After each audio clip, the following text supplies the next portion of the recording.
কেমন আছেন আপনারা?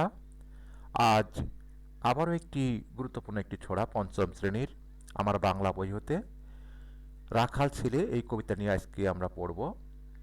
এই রাখাল ছেলে কবিতাটি আমরা পূর্বে পড়েছিলাম, কিন্তু কালের বিবর্তনে কবিতাটি পাঠ্য বই থেকে উঠিয়ে দেওয়া হয়েছিল। 2026 সালের সংস্করণে আবার এই কবিতাটি পঞ্চম শ্রেণীর শিক্ষার্থীর জন্য রাখা হয়েছে।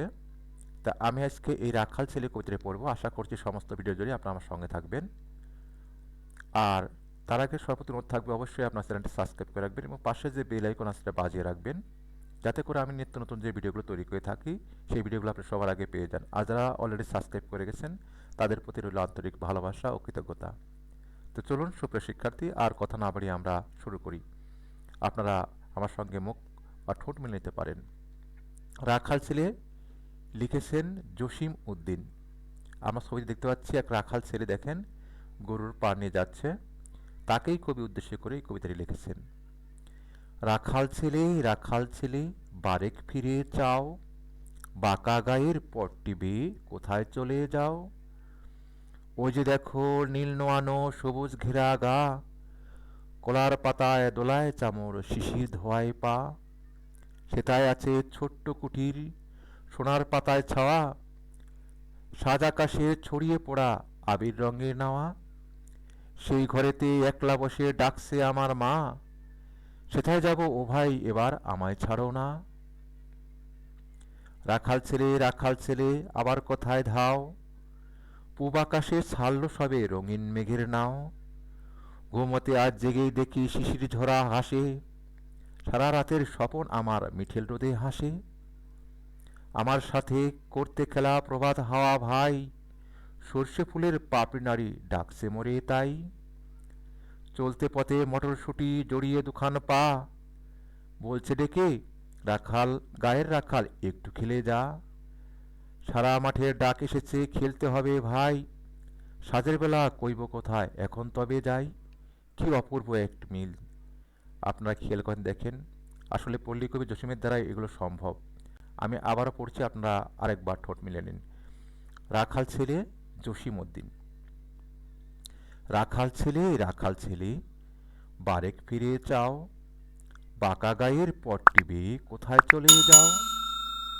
ওই যে দেখো নীল নোয়ানো সবুজ ঘেরা গা, কলা পাতার দোলায় চামর শিশির ধোয়ায় পা, সেটায় আছে ছোট্ট কুটির সোনার পাতান ছাওয়া, সাজ আকাশের জড়িয়ে পড়া আবির রঙের নাওয়া, সেই ঘরেতেই একলা বসে ডাকছে আমায় মা, সেটায় যাব ও ভাই এবার আমায় ছাড়ো না।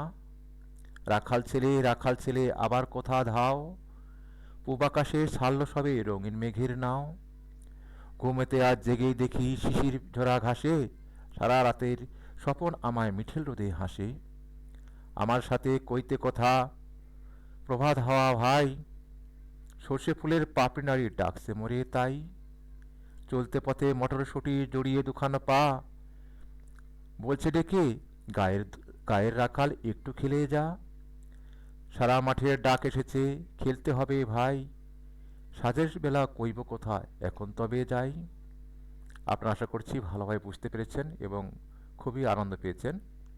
দেখেন কিছু শব্দ রয়েছে এখানে। আবির মানে হচ্ছে লালচে রং, কুটির মানে হচ্ছে কুড়ে ঘর, কোথা ধাওয়া মানে কোথায় ছুটে চলেছ, চামর মানে পাখা, নাও মানে নৌকা, নীল নোয়ানো মানে নীল আকাশ নেমে এসেছে এমন, প্রভাত হাওয়া মানে হচ্ছে সকালবেলার হাওয়া বাতাস, বাঁকা গায়ের পথ গ্রামের বাঁকা রাস্তা, বারেক মানে একবার মাত্র, মিঠেল রোদ মানে কোমল রোদ, সবুজ ঘেরা গা সবুজ গাছগুলোতে ভরা গ্রাম, সাজ আকাশ মানে হচ্ছে সন্ধ্যার আকাশ, সোনার পাতায় ছাওয়াচ্ছা শুকনা সোনালি পাতা দিয়ে ঢাকা।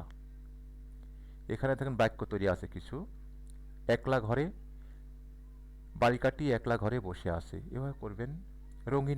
রঙিন মেঘে আকাশ ছেয়ে গেছে। কলার পাতা দিয়ে অনেকগুলো খেলনা তৈরি করা হয়। শিশির ভেজা ঘাসে পা ধুয়ে দেয়। ছোট কুটির, গ্রামে অনেক ছোট ছোট কুটির আছে। এভাবে আপনারা বাক্যের মধ্যে যেন শব্দটি থাকে এভাবে বাক্য তৈরি করবেন। তারপর দেখেন মিল শব্দ লিখি। চাও, খাও, ডাকছে, হাঁকছে, জেগে জেগে, হাসে হাসে হাসে হাসে হাসে হাসে ভাসিলেন জড়িয়ে ছড়িয়ে, মানে একটা এর সঙ্গে একটা মিল করে শব্দটি করতে পারো। চাও খাও ডাকছে হাসছে জেগে জেগে ঘেঁষে হাসে হাসে ভাসে জড়িয়ে ছড়িয়ে, এভাবে করতে হবে আপনাদেরকে। প্রশ্নের উত্তর বলিও লিখি, রাখাল ছেলে কেমন পথ ধরে কোথায় যাচ্ছে? বাঁকা পথ ধরে গ্রামে যাচ্ছে। গ্রামটিকে সবুজ ঘেরা বলা হয়েছে কেন? যে চারদিকে সবুজের সমারোহ, সেই সমারোহের মধ্যে দিয়ে মটরশুঁটি দুব্বা ঘাস, এই ঘাসের মধ্যে দিয়ে এই কবির আপন মনে চলে যাচ্ছে, তাই এখানে গ্রামটিকে সবুজ ঘেরা ঘাস বলা হয়েছে। রাখাল ছেলে কেন মায়ের কাছে যেতে চায়? তার মা তাকে ডাকছে, তাই সে মায়ের কাছে যেতে চায়। কবিতাতে গ্রামের সকালের বিবরণ দাও। সকালবেলা সুন্দর রৌদ্র পড়ে, সেখানে ঘাসের উপরে শিশির জমে থাকে, সেই পথ দিয়েই সকালবেলা রাখালেরা তাদের গরু ছাগল নিয়ে মাঠে যায়। এই কথাগুলি সকালের কবিতার মাধ্যমে ফুটে উঠেছে।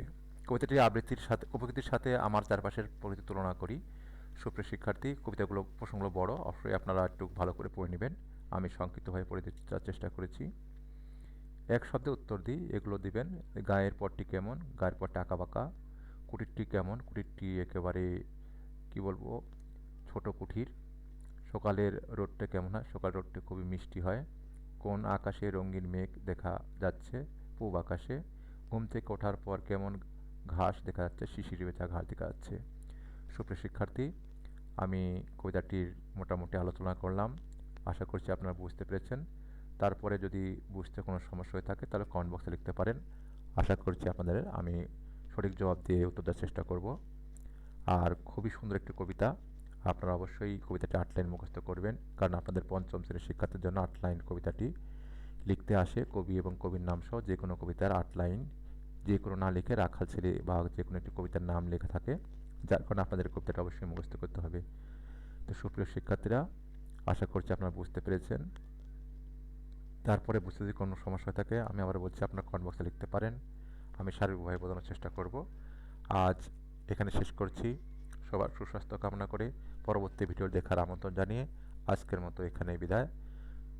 সবাই ভালো থাকুন, সুস্থ থাকুন। আল্লাহ হাফেজ।